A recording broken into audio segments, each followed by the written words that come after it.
Thank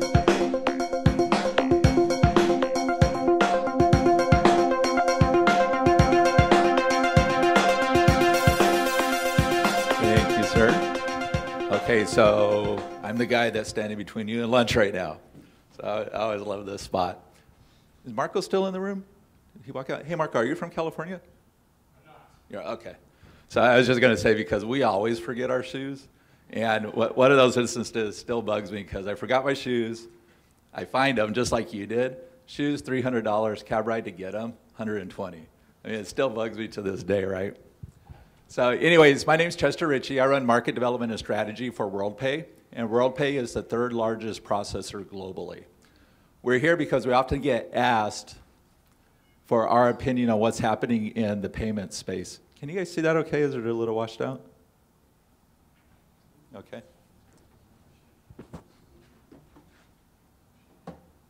Okay, before we jump into this though, I always like to do live audience polling so we can all see where the marketplace is today. So by a show of hands, how many of you have a honest to goodness EMV credit card in your wallet today? Can we see that? So if you look around the room, that's maybe 30%, which is probably high or higher than I've seen in other seminars that I do.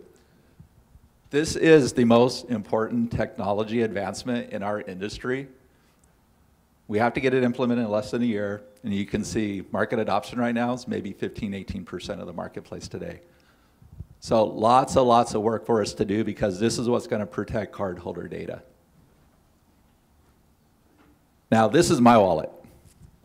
And I know it ain't pretty, but it's functional. So what I have there is I have a amalgamation of different payment types. And the reason why I show it is because recently there was a large computer company that made an announcement that the wallet was dead, right?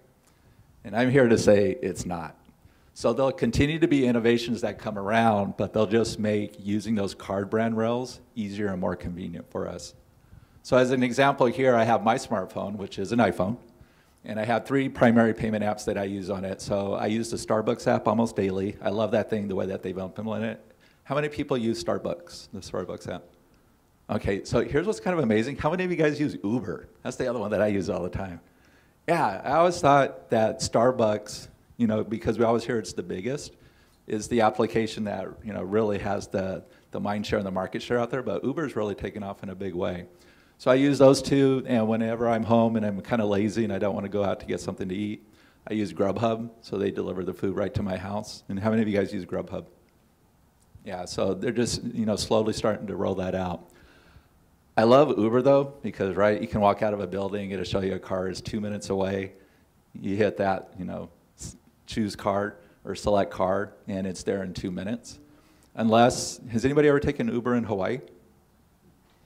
Okay, so 2 minutes in Hawaii equals 30 minutes. So you'll see 2 minutes on your Uber app, but they're on Hawaii time. So it literally comes in 25, 30 minutes. But you're in Hawaii, so who cares, right?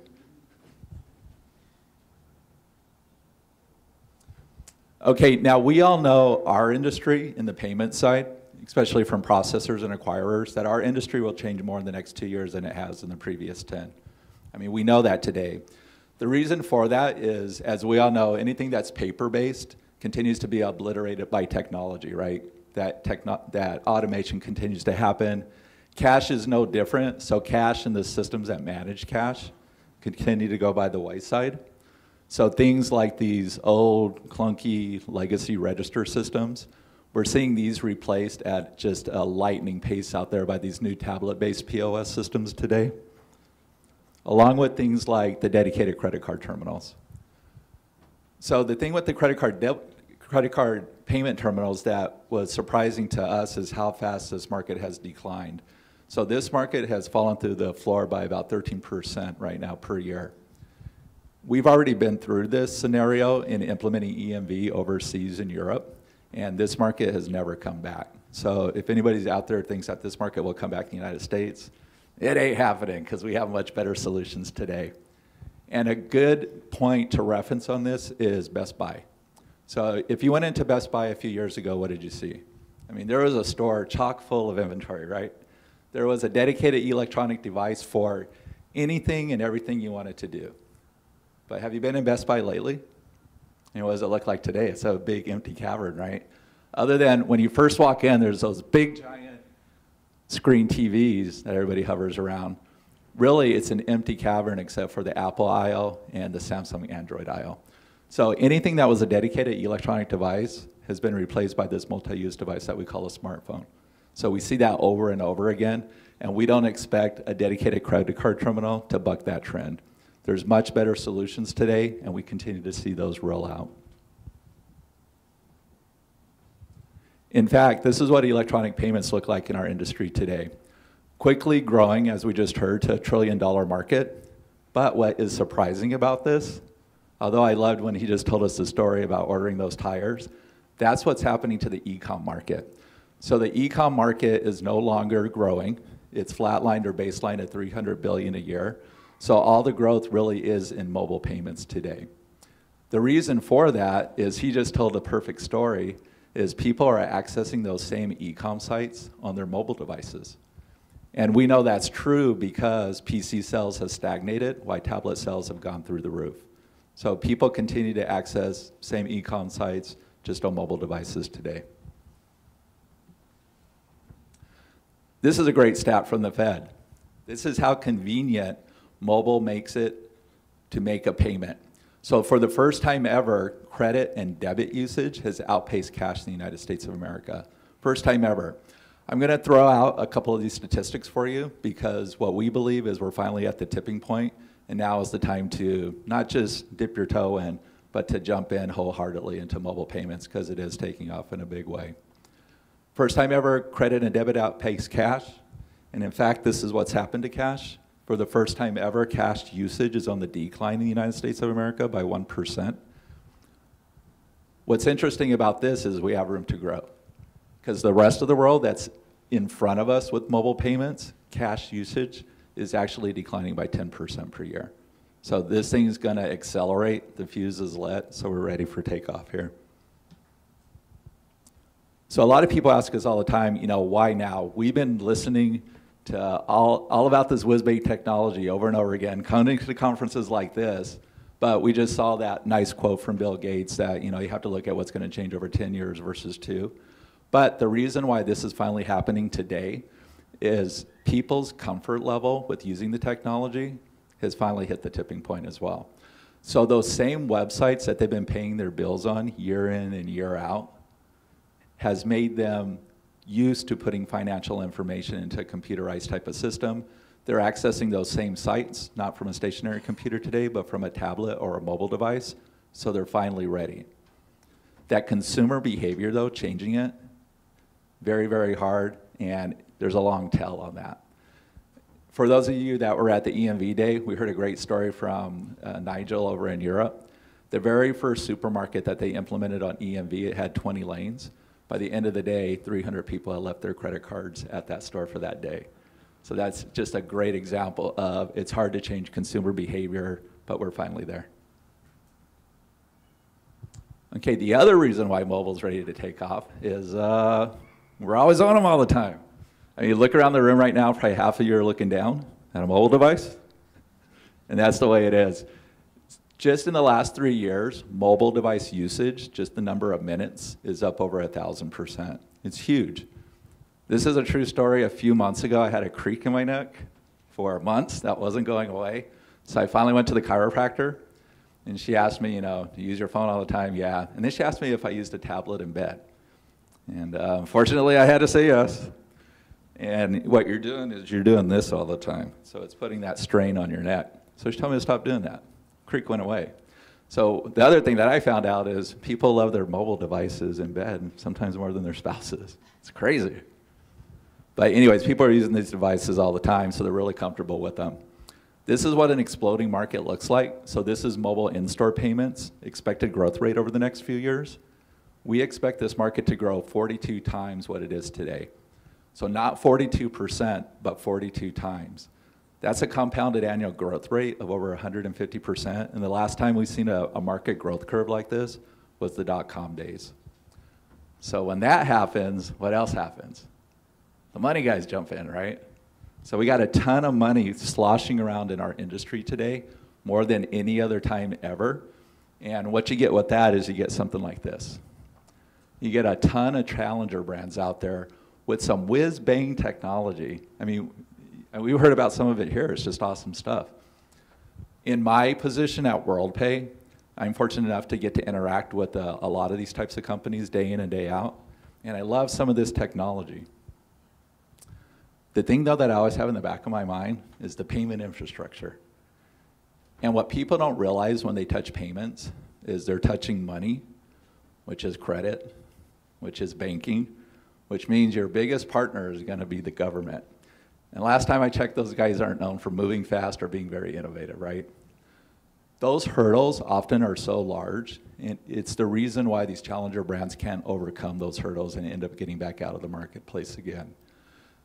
People forget in the payment space, we have to comply with things like the anti-money laundering laws, the Anti-Terrorism Act, reporting to the IRS if you're behind in your taxes because we're going to defer your funds over to them versus giving it to you in your merchant account. So tons and tons of infrastructure, and not necessary technology that we wanted to implement, but technology that the government dictates to us that we must do because we are dealing with money in the banking system. The other thing when you get into payments that people often forget too is you're dealing with unsecured credit from the issuer position to the cardholder, but also from a processor to a merchant. So many times the merchants think we're trying to protect ourselves against fraud from the consumer. But it's not them we're trying to protect ourselves against, it's actually the merchant. Because we've given them a merchant processing account, and we fund them a lot of times before the issuers clear those funds. So it's unsecured credit that we're extending to them. So usually that's the guy we're looking at for the fraud. And that's usually where most of the fraud comes from as well. Now, I'm going to be a little bit more myopic on what we see happening over the next couple years, only because I like to spend my time on what we think are the perceived winners. And at this point, a few of these technologies have reached that tipping point where at the processor level, we're looking at implementing them ourselves. The first one, a lot of people talked about Apple Pay. You know what I love about Apple Pay? They didn't invent anything new. So on the technology side, right, they use NFC, but they ride the existing credit card rails because, why would you want to change a high margin business for a low margin risky business like processing? And they know they didn't want to be in that.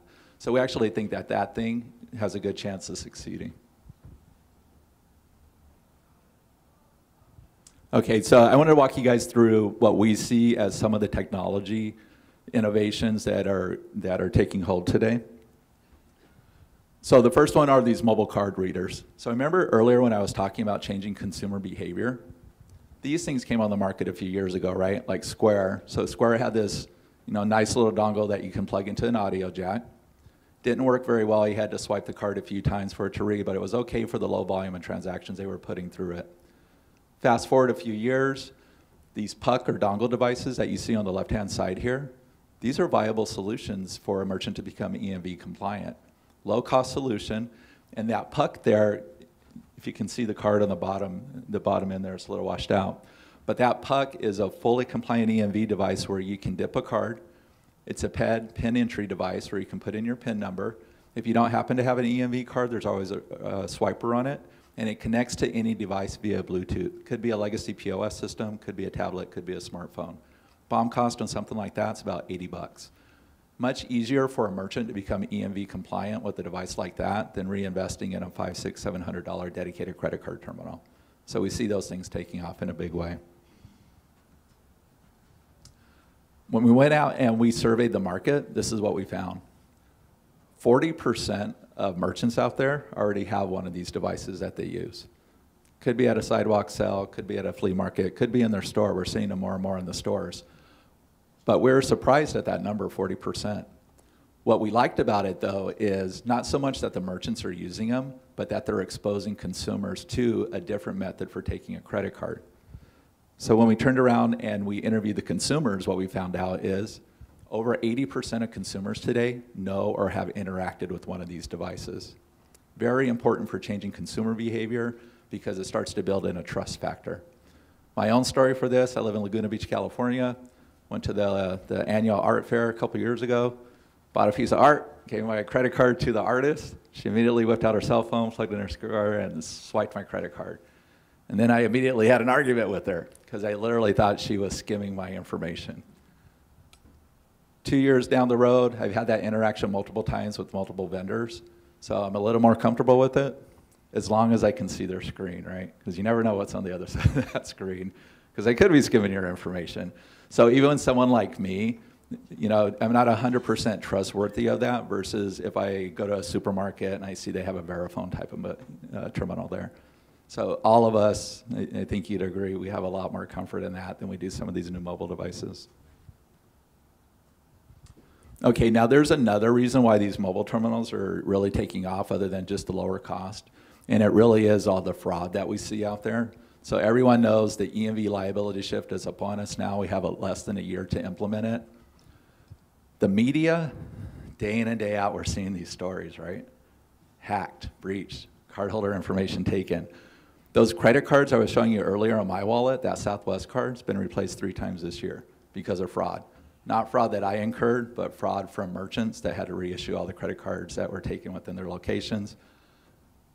Because of the Home Depot breach, I literally got a new Southwest card on Friday before I left on this trip in the mail, which I don't like because every time I just memorize the credit card number, I get a new one. So I hate that. But even more surprising about that card is it came in, it wasn't an EMV card, which is shocking because that means I'm going to get another another credit card right within the 12 months for my Southwest card. These guys here, though, they're not the bad guys. The hackers are the bad guys. You know, so we definitely don't want to put any blame on them. But these type of retailers that were out there traditionally didn't want EMV just because of the cost. Neither did the issuers because it costs pennies to issue a MagStripe card, costs dollars to issue an EMV card. Once you're breached, you want EMV. So we've seen that over and over again in Europe, and now it's come to the US. As you saw in the news or in the media, as soon as Target was breached, they immediately implemented an EMV program. Home Depot's going through that now. Other people who haven't been breached but will be affected if they don't switch are some of the large issuers out there. So Sam's Club's just announced that they're reissuing all 13.5 million of their credit cards by the end of the year in EMV format.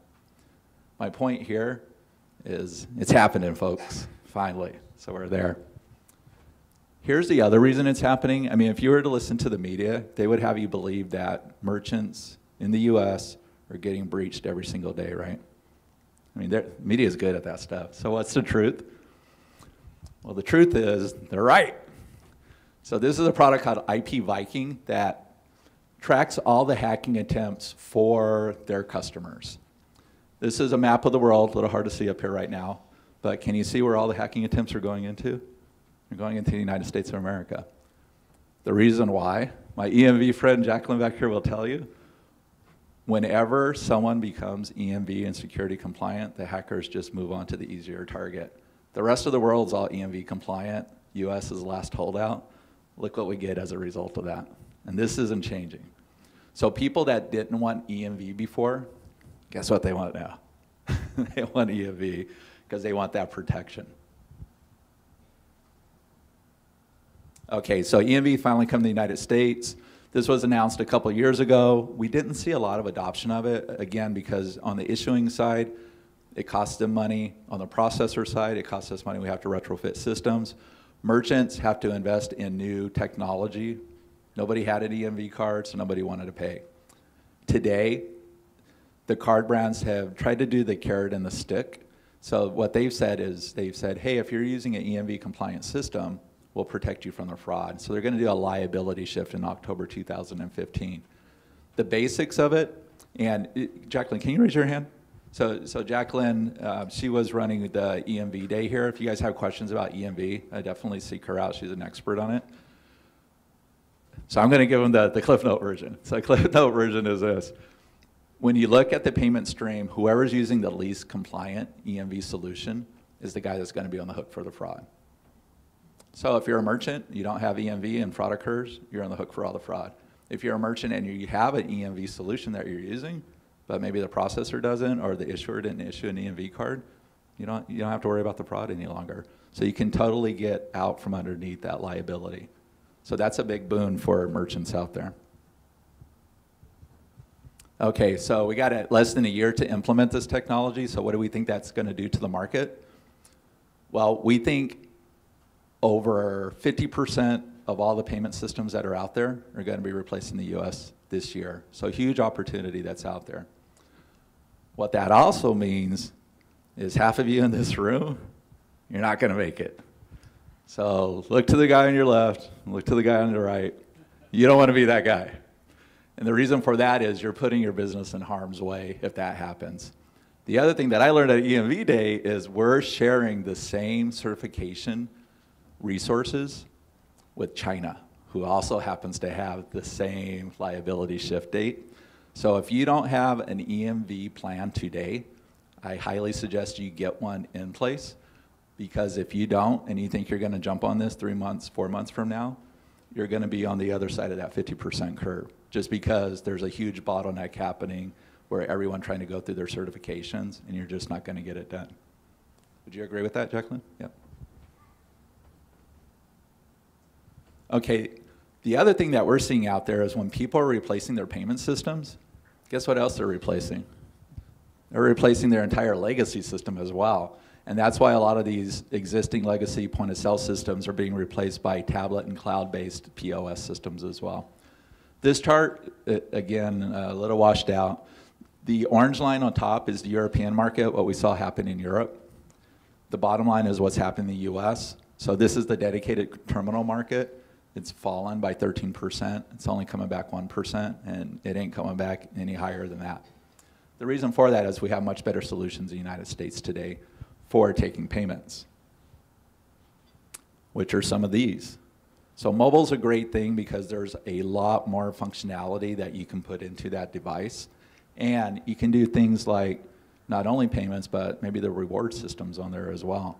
For you guys that don't use the Starbucks app, I would highly recommend just downloading it and taking a look at it. I mean, they just do an awesome job. You can make a payment, you know, your rewards is built into that. Daily, probably half of the apps on my smartphone came from Starbucks. So they comp my in-app purchases in the iTunes store or some music. So they're doing all that kind of stuff. So when I get a message from Starbucks, I actually read it because it's usually some kind of little reward that I'm getting that they're sending to me. But they're very, very good at that. Okay, we went back in the marketplace today, and again, we're always doing these surveys, right? So the other thing we did is we started asking the merchants that are out there, hey, lots of cool new technology. How come you guys aren't using it? You know, how come more of you guys aren't using it? And what we found out is merchants aren't going to invest in anything unless it helps their customer buy more.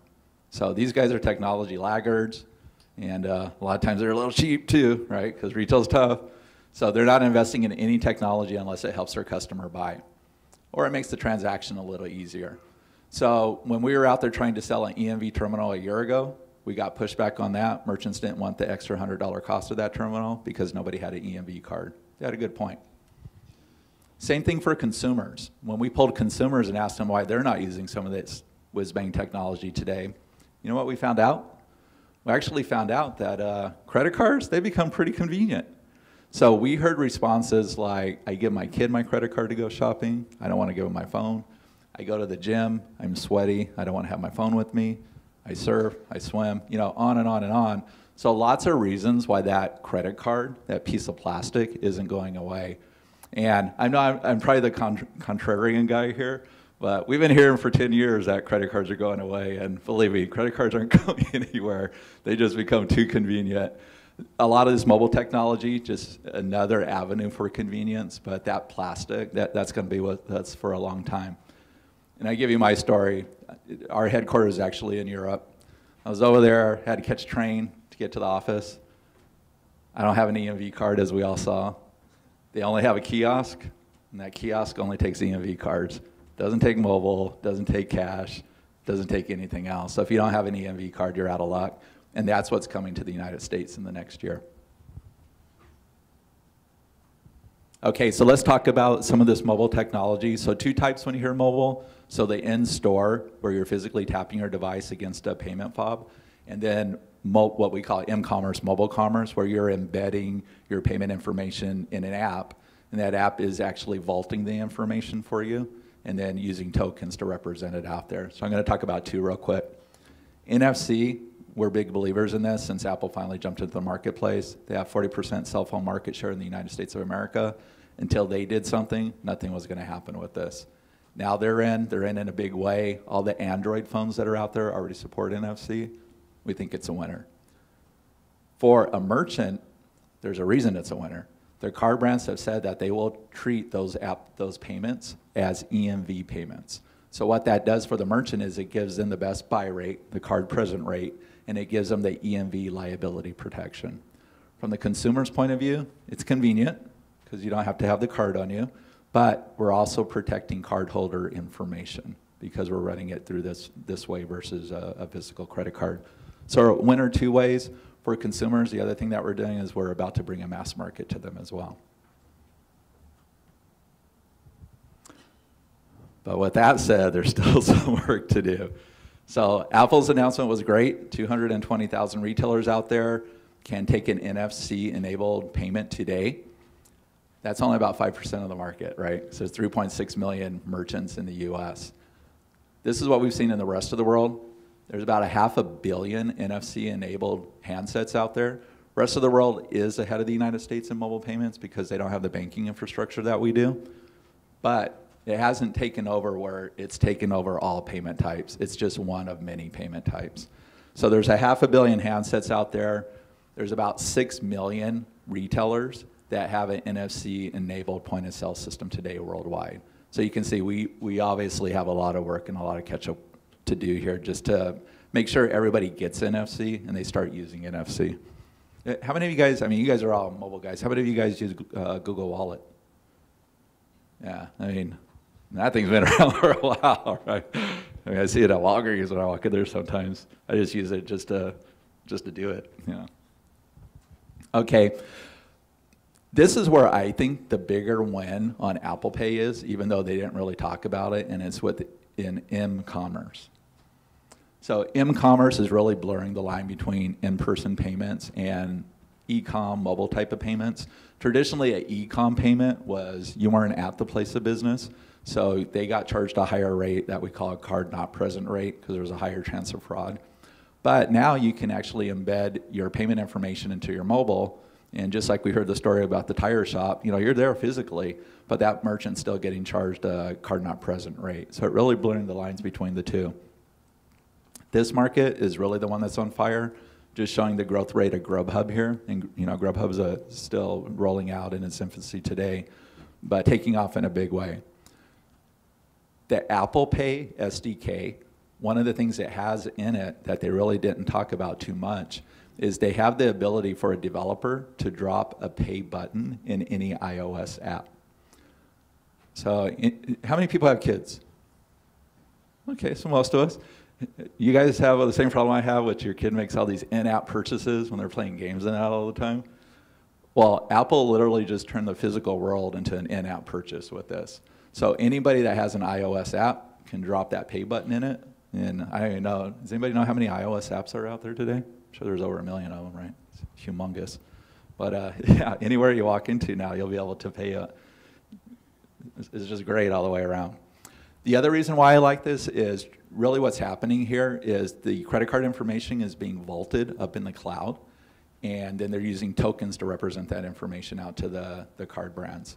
That protects cardholder data. To me, that's true vaulting, and that's a true value add.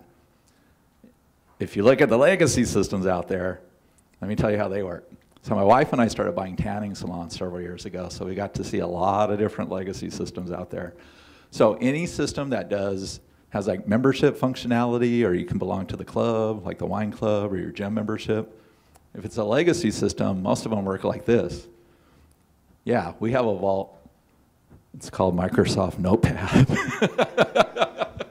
Right? And because we had one of these systems go down, and I walk in there and I look and I see about 1 billion Microsoft Notepad files on the desktop.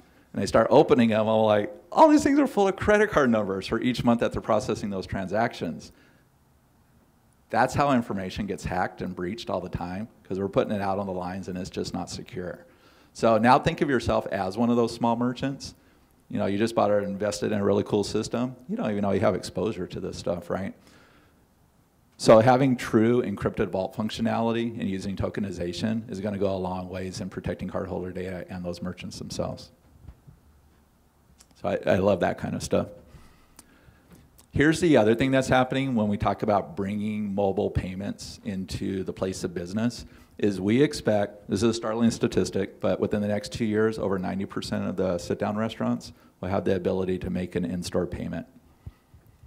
That's huge. That's how fast this thing is rocketing. And I'll show you a couple examples here. That middle picture there, that's how it works in Apple Pay. Again, hard to see, but there's a little pay button right here. I'm just on your mobile website. I hit pay, I'm ready to go. So it'll rock right out for you. I have a buddy that has a startup in San Francisco called FlowTab. You walk into a bar, you place your drink order on your mobile, the drink order pops up on an iPad behind the bartender, he makes the drink, you just pick up your drink and walk out. I mean, super, super convenient. But what's interesting about it is think about what they just did. They totally taken the decision for merchant processing out of the hands of the merchant themselves. So now it's being controlled by the consumer and the app developer. Love that technology because it does make it super convenient.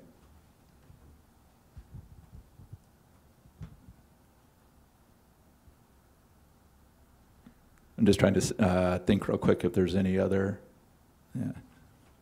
We got 5 minutes. Okay. Okay, so what's next in the US? So again, we concentrate, we're a little more myopic because we got to make money. So, you know, we're looking for the hot new technologies that are going to have wide adoption over the next couple of years. So I'm going to show you guys 3 things that we're really concentrating on. And again, this is from a processor's perspective. So the first ones we know is EMV and NFC. These things are winners. We got a liability shift happening in less than a year. We're going to bring a mass market to the merchant. Everybody wins in this scenario. So getting your merchants or yourselves to become EMV compliant should be utmost importance to you. Just remember, you don't want to be that guy.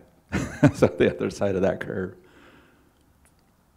The other thing that we see happening that is pretty exciting is POS really is the new credit card terminal.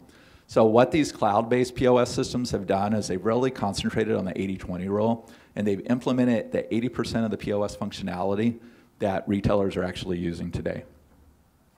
They can't compete with older legacy systems that have 20 years of features and benefits built into them, but what they've found is they don't need to, because the internet has come along between when those systems were created and today.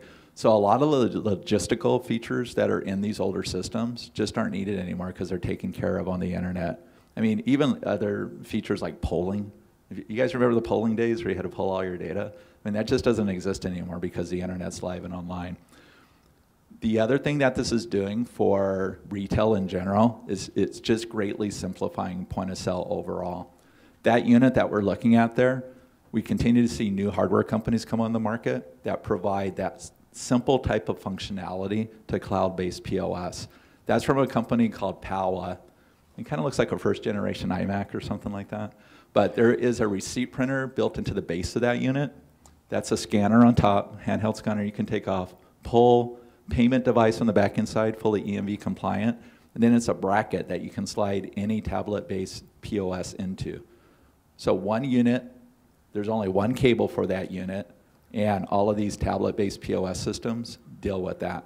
Now the reason why I'm bringing this up is these guys are all ex-Verifone guys. So this particular unit is pervasive within the ecosystem of payments. So our distributors, who we all use, already have this as a SKU and a line item within their line cards.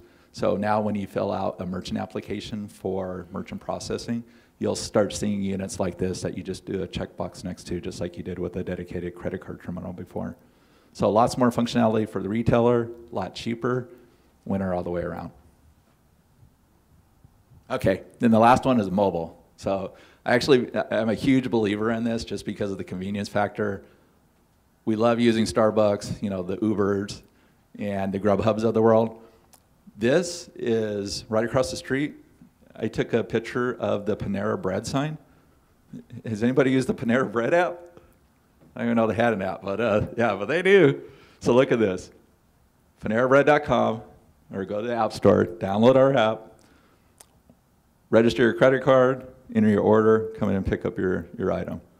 This you'll continue to see, boom, boom, boom, over and over and over again. And when we get back to looking at that consumer behavior change, Panera's got 1,800 locations. So, I mean, it's happening. Okay, so payments evolved. Why should we care today?